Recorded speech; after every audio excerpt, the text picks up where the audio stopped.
The Orion assembly hung suspended in the cold glow of a blue dwarf star, its polished alloy rings rotating with solemn precision.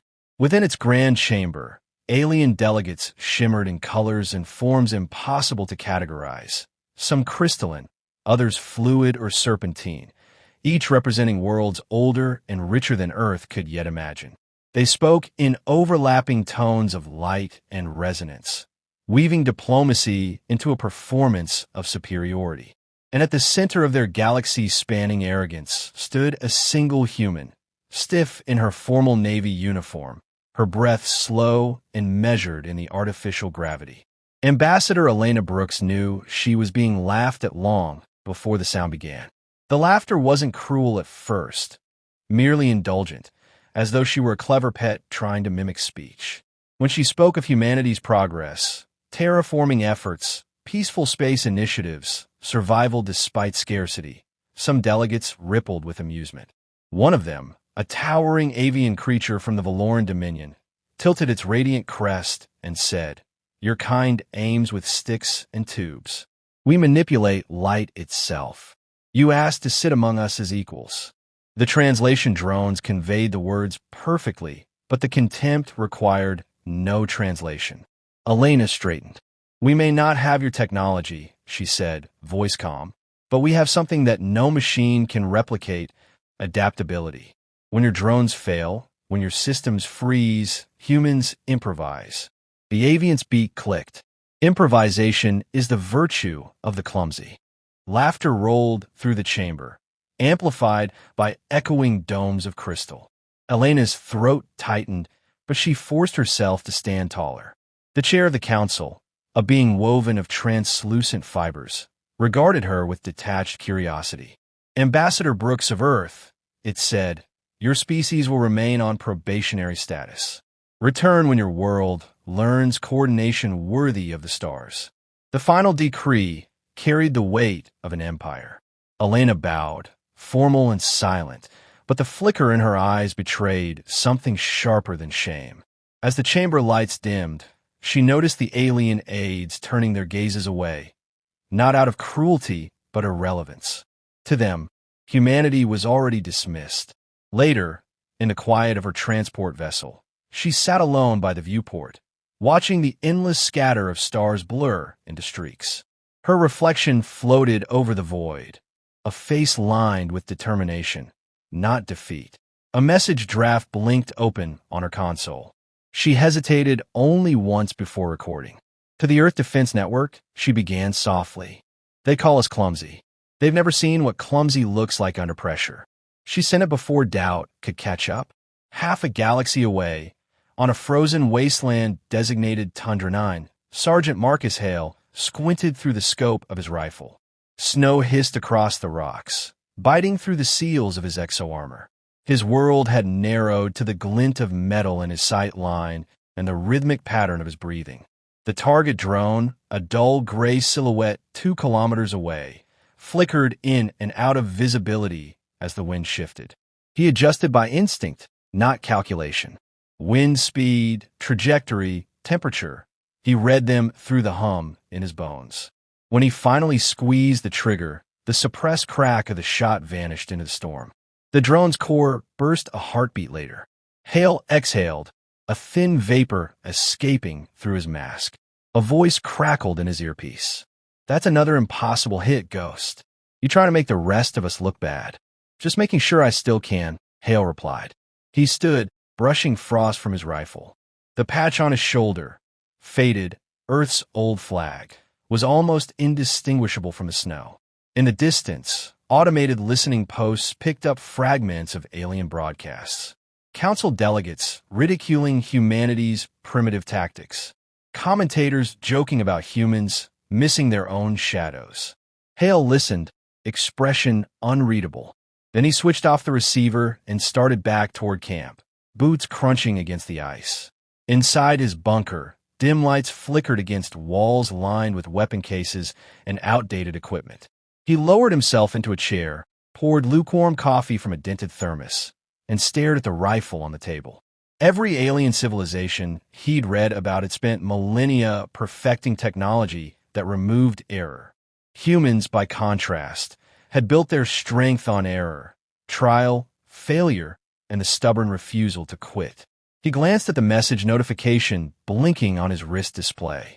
Transmission from Earth. Ambassador Brooks, secure channel. He opened it. Her voice, calm but burning beneath the surface, filled the small room. Sergeant Hale, they think we're a footnote in their history, but the Defense Directorate is approving joint observation drills. I want someone who can show them what precision really means. You'll receive coordinates soon. He didn't answer immediately. Instead, he turned toward the window's slit, where the storm danced endlessly over the frozen ridges. Show them, huh, he murmured. Guess that's one way to stop a laugh. A gust rattled the walls, carrying with it the hollow wail of wind that sounded almost like distant voices. Hale leaned forward, elbows on knees, eyes lost in thought. He'd fought pirates, mercenaries, insurgents, but this felt different. Not a battle of weapons, but of perception. Somewhere out there, the galaxy was laughing at humanity's awkwardness. Maybe that was fine. Let them laugh. He picked up his rifle, checked the chamber, and smiled faintly. Let's see if the clumsy ones can still hit what the perfect ones can't. Outside, the storm swallowed the horizon. A faint shimmer of aurora lit the sky, casting green and violet reflections across the snow. Hale adjusted the lens cap, took aim again, this time not at target, but at the horizon itself. Somewhere beyond it, among the stars, the council that mocked his kind was watching. The shot he fired vanished into the wind, a whisper swallowed by the cold. But in that moment, it felt like the beginning of an answer, one the galaxy would soon hear loud and clear. The alarm reached tundra, 9 in fractured bursts of static, distorted by magnetic storms. Sergeant Hale sat up from his bunk, coffee still steaming in his hand, as the emergency channel cut through the background hum of the base. The message was brief and bleak. Valoran consulate under siege on Frostvale 3. Hostages taken. Council assets unable to respond due to atmospheric interference. He didn't need the follow-up order. The look exchange between him and his comms officer, Lieutenant Sora Han, was enough. They both knew this was their kind of mission, the kind everyone else called impossible. Suit up, he said, his voice steady, low, and absolute. Within minutes, the small human detachment was airborne in an aging dropship that rattled like a loose bolt in a hurricane.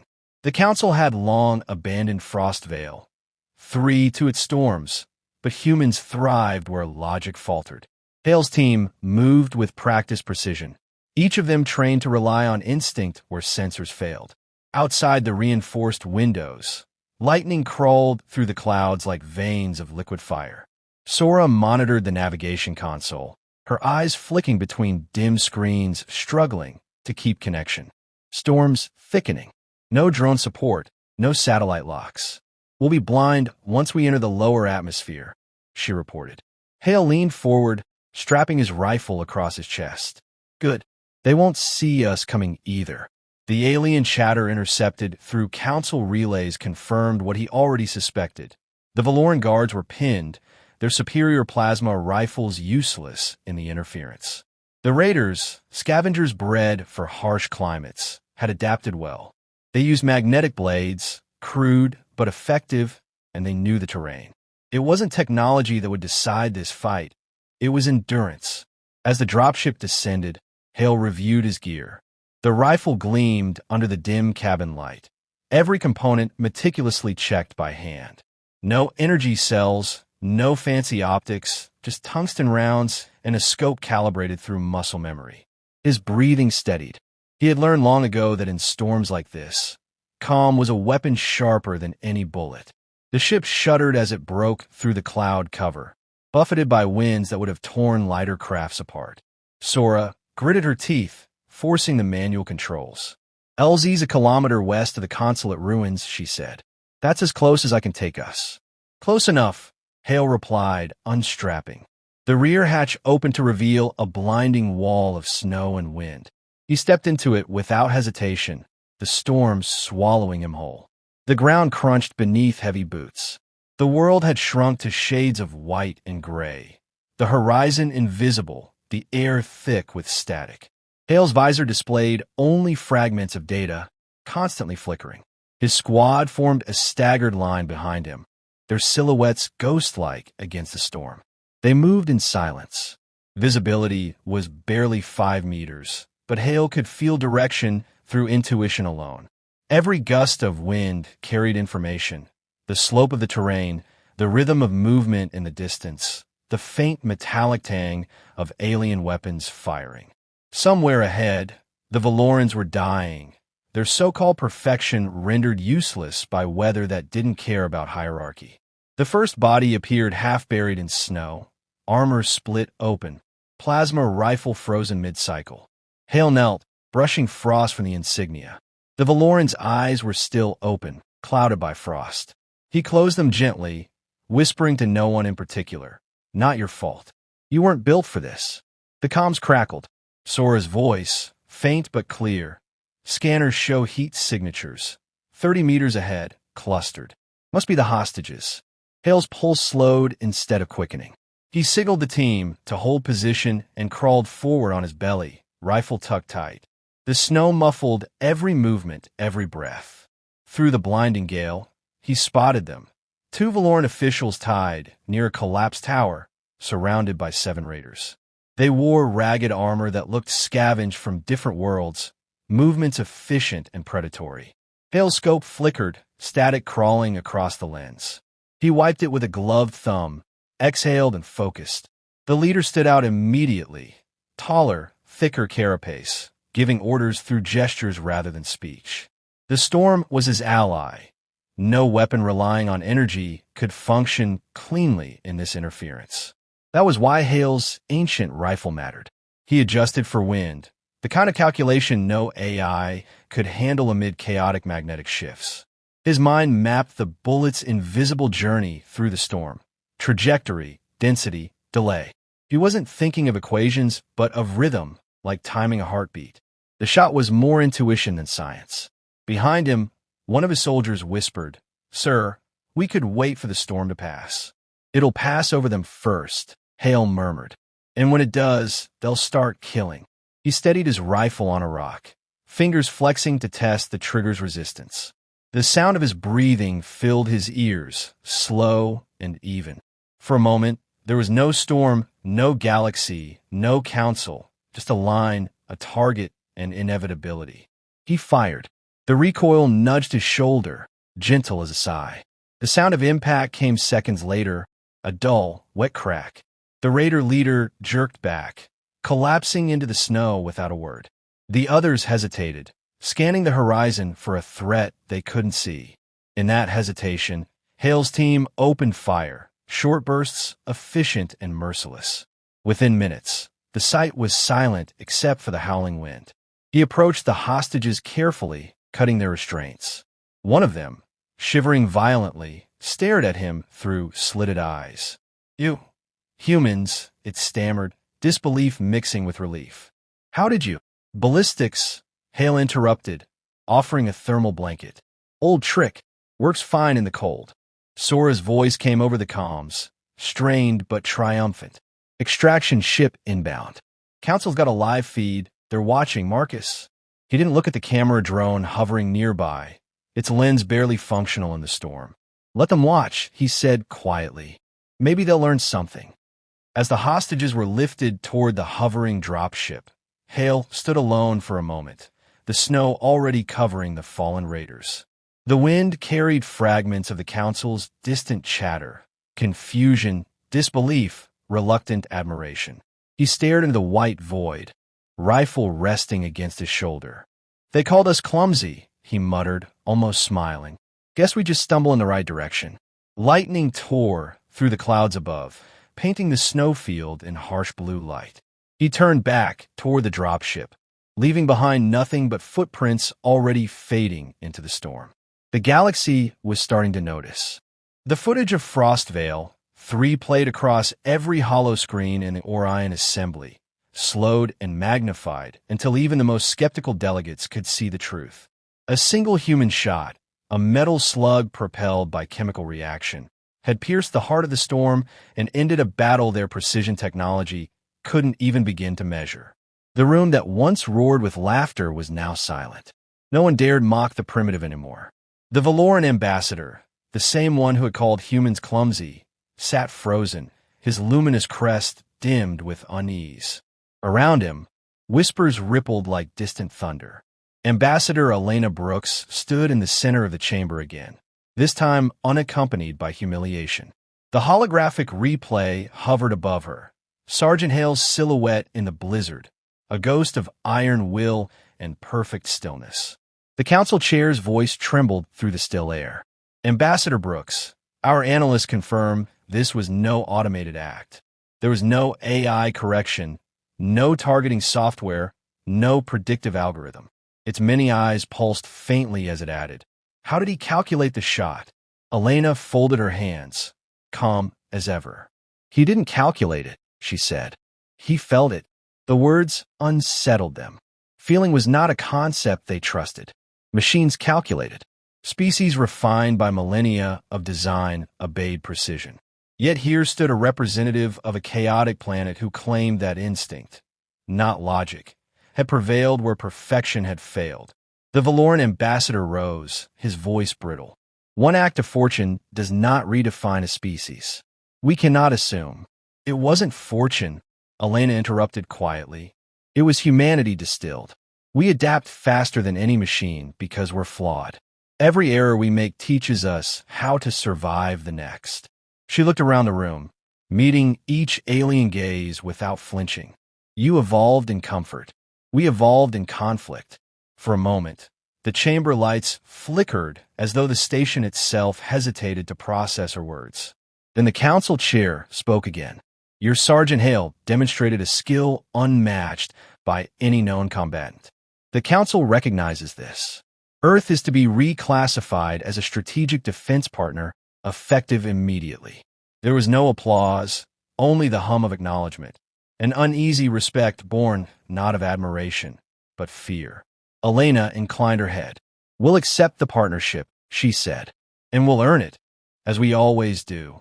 Later, in a small communication hub far from the Grand Chamber, Hale sat in front of a grainy video feed. Elena's face appeared, her expression softer than her public composure ever allowed. "You're famous," she said, trying for humor but landing on exhaustion. "Half the galaxy's trying to understand how you made that shot." Hale rubbed the bridge of his nose, a faint smile ghosting across his lips. "Tell them I got lucky." "Luck doesn't curve bullets through magnetic distortion," she replied. "They're calling it instinctive computation. I think it's something simpler." "What's that?" "You cared enough not to miss." He looked away, embarrassed by the compliment. "Didn't feel like care. Just felt like doing my job." "Sometimes those are the same thing," she said softly. "Either way, they're listening now." He nodded, though his thoughts were elsewhere. Back in the storm, the whisper of snow against his visor, the calm that came before the shot. That moment had stripped everything unnecessary away. No politics, no arrogance, just survival and precision born of desperation. Humanity's essence, captured in a single breath. Elena watched him in silence for a moment. "They'll want more demonstrations," she said finally. "They'll test us again. Harder this time." "Good," Hale answered. "Let them." The screen flickered and went dark as the transmission ended. He sat in the dim light of his quarters, the hum of the bass a low pulse beneath his thoughts. Outside, the storm continued its endless wail. For all the council's grandeur, the galaxy was still ruled by the same truth it had always been: adapt or die. Humans just happened to be better at the former. A soft chime echoed through the room. Incoming transmission, high priority. He opened it without hesitation. The message wasn't from Earth this time. It carried the encryption seal of the council itself. The voice that followed was unmistakable. The Valoran ambassador, his tone cautious but tinged with respect. "Sergeant Hale, the council has reviewed your performance. We would request your participation in upcoming strategic evaluations. Your methods challenge our understanding. We wish to observe them further." Hale let out a slow breath, almost a laugh. "You mean you want to learn how to miss less?" There was no answer, just silence on the other end. Then, quietly, "We wish to understand how humans find success in failure." He leaned back, staring at the ceiling. "Start by letting yourself fall once in a while," he said, then ended the call. The base lights dimmed to night mode. Hale stood, stepping toward the observation window. Beyond the frost-covered glass, the tundra stretched infinitely, shimmering beneath the aurora's pale glow. It was beautiful in its brutality, much like humanity itself. He lifted his rifle, checking the scope out of habit. Not for practice this time, but for reassurance. The metal felt cold and alive under his fingers. A soft ping from the comms console broke the stillness. A message from Elena scrolled across the display. "They see us differently now. Don't let it change who we are." He typed back, "Wouldn't know how if I tried." He looked through the scope, out toward the distant horizon. Somewhere out there, the galaxy that once mocked his kind was rethinking its definitions of strength. Not every victory came from power or precision. Some came from grit, the stubborn refusal to yield even when reason said it was over. That was humanity's gift and its warning. The wind howled outside, carrying the sound of moving ice, a low, resonant tone that might almost have been applause. Hale adjusted his stance. I pressed to the glass, as though aiming at the stars themselves. "I can see you," he murmured, the words quiet, almost reverent. "And you're already dead." The aurora flared, brilliant and wild, lighting the snowfields in shifting waves of color. Hale lowered his rifle, a faint smile crossing his face. Somewhere far above, unseen but watching, the council recorded every flicker of data. They would analyze his breathing, his stance, his heart rate, but they would never capture the essence of what made him human. Some things couldn't be measured, only felt. He turned from the window, the light fading behind him. Tomorrow would bring new missions, new scrutiny, maybe even new wars. But for tonight, the storm outside felt almost like peace.